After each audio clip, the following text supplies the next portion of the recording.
Hello everyone, you all are watching ISP simplified. और इस video में हम लोग जानेंगे 5G टेक्नोलॉजी के बारे में। ग्लैंस में जानेंगे, जल्दी से जानेंगे, शॉर्टकट में जानेंगे। लेकिन हाँ, इसको लेकर के आप यूज कर सकते हो कहीं पे भी, मेंस के परस्पेक्ट से as well as science and tech के पोर्शन में आप डायरेक्टली यूज कर सकते हो 5G टेक्नोलॉजी को। ठीक है ना। तो इसको समझने से पहले बेसिकली हम लोग जानते हैं इसमें कुछ टर्म्स होते हैं। पहला टर्म है लेटेंसी। लेटेंसी का मतलब क्या हुआ ना कि नेटवर्क लेटेंसी। लेटेंसी का मतलब ये हुआ कि किसी भी नेटवर्क कम्युनिकेशन में अगर डिले हो रहा है, ठीक है, जैसे मान लीजिए यहाँ पे एक फ़ोन है, यहाँ पे एक फ़ोन है, ठीक है, और यहाँ से वॉइस मैसेज ट्रांसफ़र हुआ, ठीक है ना, सैटेलाइट यूज़ करके, और यहाँ पे पहुँचने, मान लीजिए अगर यहाँ पहुँचने से x सेकंड में, तो पहुँचा x plus del x second में, मतलब थोड़ा सा डिले। कभी कभी क्या होता होगा, लोग डिलीवर कर देते हैं मैसेज, उसके बाद वो मैसेज सुनाई देता है, ठीक है ना। तो ये लैटेंसी रेट होती है, ठीक है ना। लैटेंसी, नेटवर्क लैटेंसी कहने का ये मतलब हुआ कि जो भी डिले होता है नेटवर्क कम्युनिकेशन में, ठीक है ना। तो बेसिकली ये शो क्या करता है ना कि कितना समय ले रहा है एक डाटा को। मतलब मान लीजिए ये आपका रिसीवर एंड है, ये आपका सेंडर एंड है, ठीक है ना। सेंडर कुछ मैसेज भेजा, ठीक है, एम को भेजा, ठीक है, ये सेंडर एंड था, एस एक्स कह देते हैं, ये रिसीवर एंड है, इसको आर एक्स कह देते हैं, ठीक है ना। तो सेंडर से रिसीवर तक पहुंचने में एक डाटा था डी, डाटा आना था जिसको मैसेज सिग्नल लेके आएगा एम। तो कुछ टाइम लगेगा उस डाटा को प्रोसेस करने में from sender end to receiver end, ठीक है ना। तो ये जितना ज़्यादा डिले होगा ना इस मैसेज को पहुंचने में from sender end to receiver end, इसको ही कहेंगे नेटवर्क लैटेंसी। क्लियर है।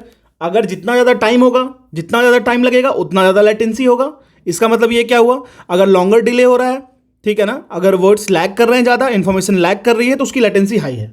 क्लियर है। लैटेंसी टर्म क्लियर हो गया होगा, ठीक है ना। अब हम लोग बात करते हैं थ्रोपुट की, ठीक है ना। सेकेंड टर्म है आपको थ्रोपुट। देखिए बेसिकली क्या होता है ना, मान लीजिए कि आपके पास एक सिलिंड्रिकल, मान लीजिए एक प्लेट है, ठीक है। आप इसमें से एक बार में मान लीजिए कि 2 मैसेज सेंड करते हो, ठीक है, 2 मैसेज सेंड कर रहे हो, ठीक है ना। तो इस सिलिंड्रिकल पोर्शन की थ्रोपुट हो जाएगी 2 मैसेज पर इंफॉर्मेशन, ठीक है।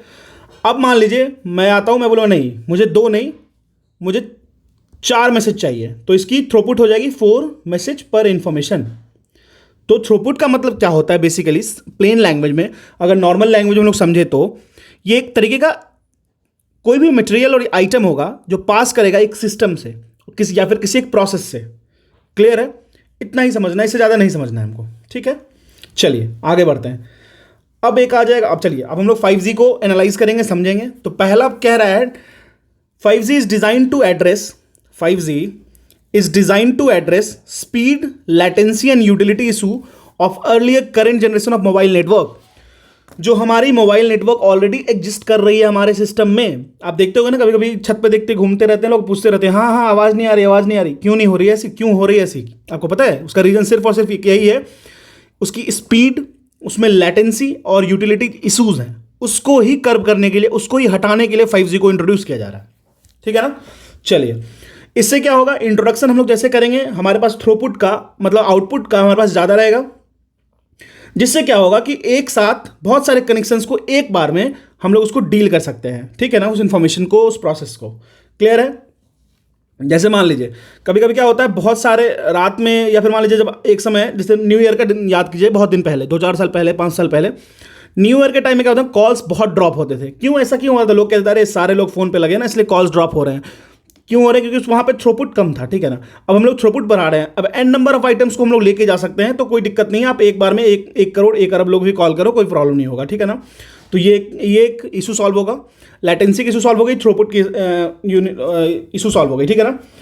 अब एक चीज समझिए, ये काम करेगी 3 बैंड में, low, mid and high frequency spectrum कहते हैं। देखिए कोई भी इंफॉर्मेशन जो पास होता है ना किसी भी बैंडविड्थ में, तो हम लोग इन्फॉर्मेशन लेते हैं फ्रीक्वेंसी के बैंडविड्थ से ही अर्न करते हैं, उसको बाई करते हैं, ठीक है ना।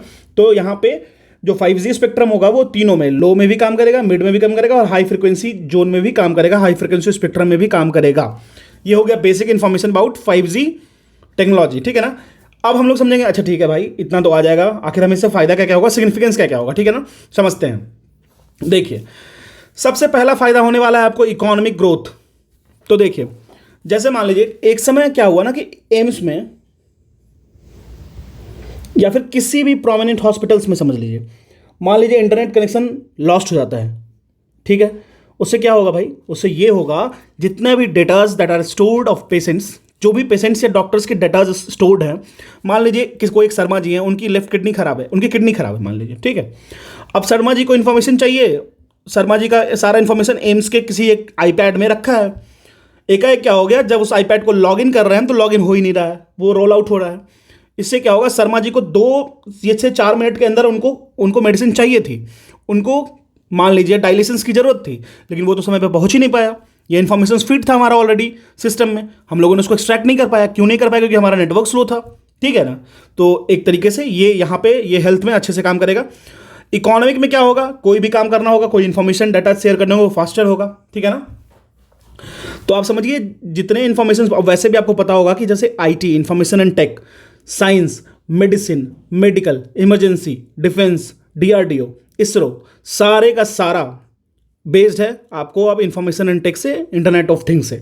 तो 5G नेटवर्क जो होगा वो जैसे ही रोल आउट करेगा, वो $450 बिलियन को इंडियन इकोनॉमी में ऐड करेगा। अच्छा, अब एक चीज़ आपको याद रखना है, अब पढ़ना और याद क्या करना है ये मैं आपको बताता हूँ।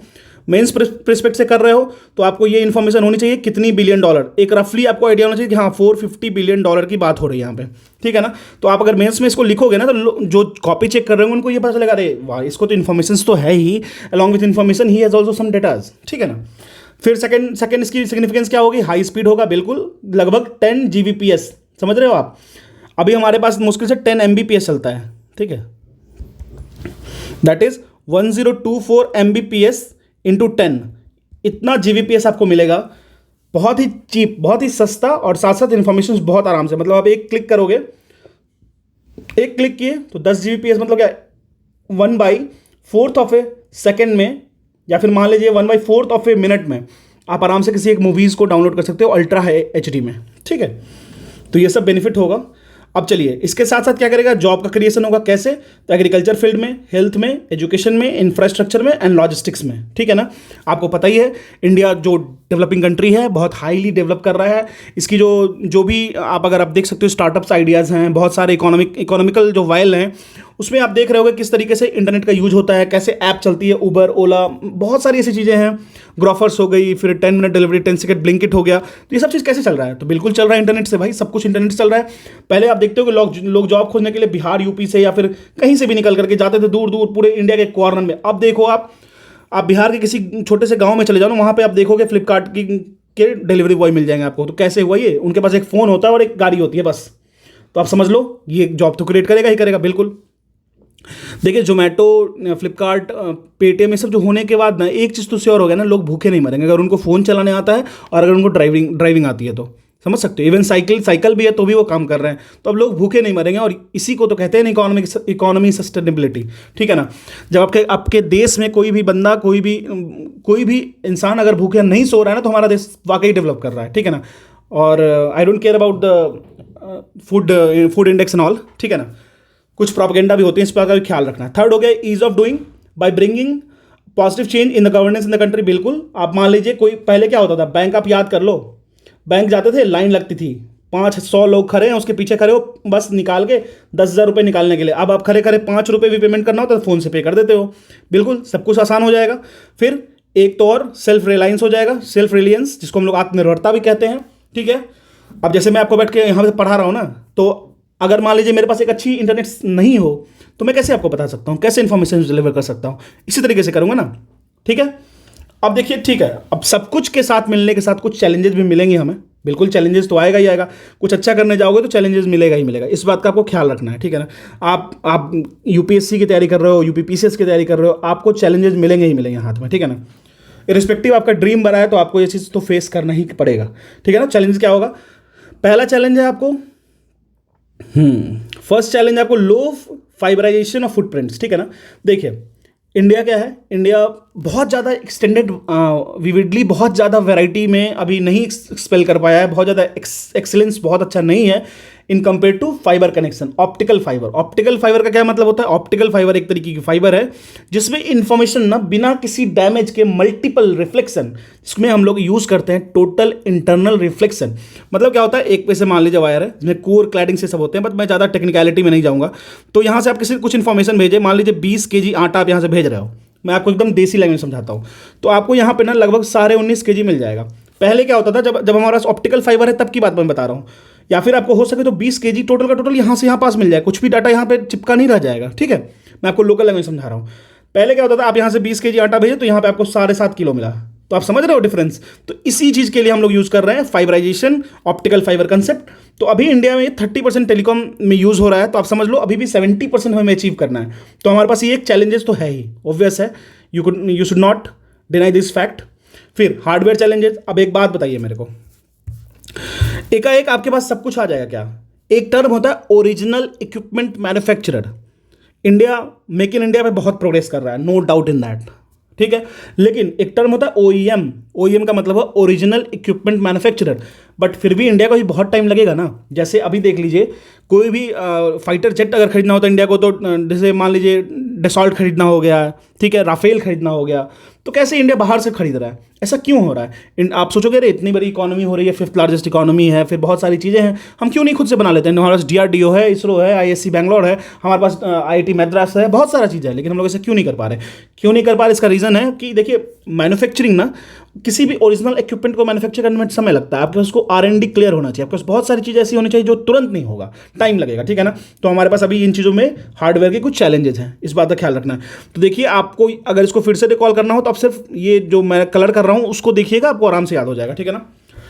आप एक चीज़ समझिए, किसी भी चीज़ की प्राइस होती है, तो अभी 5G के ना स्पेक्ट्रम प्राइस काफ़ी हाई है, बहुत ज़्यादा है पूरी ग्लोबल एवरेज में, ठीक है। अब देखिए कुछ डिफरेंसेस हैं उसके 5G फ्रिक्वेंसी बैंड्स में, as each one has its own advantage and limitations. देखिए, फ्रिक्वेंसी बैंड्स होती है, मैंने आपको ऑलरेडी बताया इसके बारे में। तो जब हम इसको लेंगे ना, तो इसके कुछ ना कुछ एडवांटेज तो होंगी, एडवांटेज हैं, बिल्कुल हैं, साथ में कुछ लिमिटेशंस भी होती हैं, जैसे इसकी स्पीड की कवरेज, जैसे इसकी जो wide variety of coverage area, कुछ ना कुछ आपको डिफेक्ट फॉल्ट मिल सकता है। ये भी एक तरीके का इशूज़ है, चैलेंजेज ही है, ठीक है ना। और कुछ अदर चैलेंजेस हम लोग देखते हैं, ठीक है ना। Telcos issue, low average revenue per user, lack of skill set ADC. जैसे मान लीजिए बीएसएनएल की बात कर लेते हैं। बीएसएनएल क्या था? इंडियन गवर्नमेंट का था।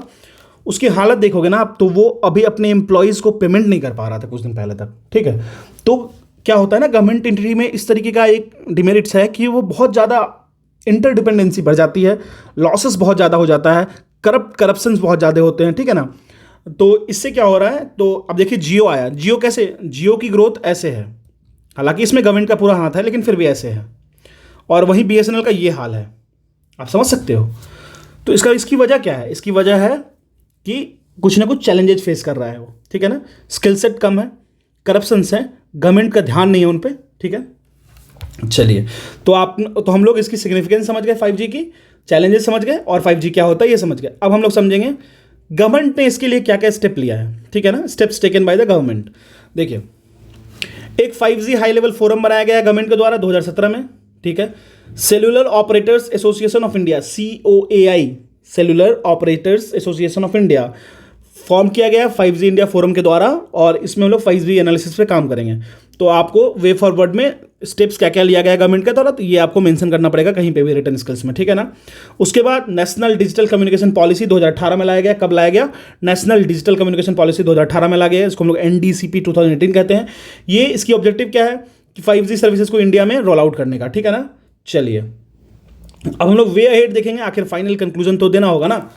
तो बेसिकली हम लोग को डबल करना पड़ेगा फाइबर कनेक्टिविटी को, ठीक है ना। 30% अभी इफिशिएंट है 5G लॉन्च, और एडॉप्शन में उसको बढ़ाना पड़ेगा, डबलिंग करना पड़ेगा, ठीक है ना, लगभग 60 करना पड़ेगा, ठीक है।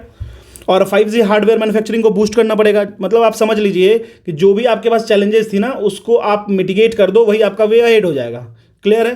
फिर रैशनलाइजेशन ऑफ प्राइसेस को थोड़ा कम रखना पड़ेगा। 5G सर्विसेज को ग्लोबली कम्पिटेटिव बनाना है, तो थोड़ा सा दोनों साइड सोचना, कंज्यूमर एंड से भी सोचना पड़ेगा, मैन्युफैक्चरर एंड से भी सोचना पड़ेगा, साथ साथ गवर्नमेंट को भी सोचना पड़ेगा। तीनों एंटिटी को एक साथ बैठ के सोचना पड़ेगा कि हाँ, हर चीज़ फ्री नहीं मिलेगा, ठीक है।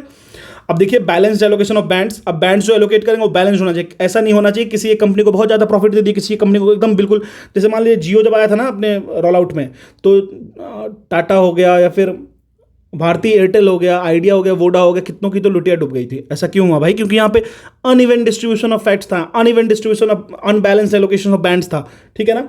तो ऐसा नहीं होना चाहिए, ठीक है। This is all about the way forward. तो ये था हमारा 5G के बारे में कंप्लीट चीज़। आपको इसकी नोट्स चाहिए तो आप मेरे टेलीग्राम चैनल ISP सिंप्लीफाइड पर जुड़ जाओ। ऐसे ऐसे मैं डेली मेंस की कंटेंट, ये हमारे शेड्यूल में डाला हुआ था 5G, इसलिए मैंने 5G को पढ़ा दिया। Science and tech, international relation, society, और फिर इंटरनल सिक्योरिटी, IR, जो भी आएगा, जो भी एक्स्ट्रा टॉपिक्स मैं ऐड करूंगा उसको मैं पढ़ाते चलूंगा, ठीक है। This is all about me and my channel, and this is 5G technology at a glance. Thank you.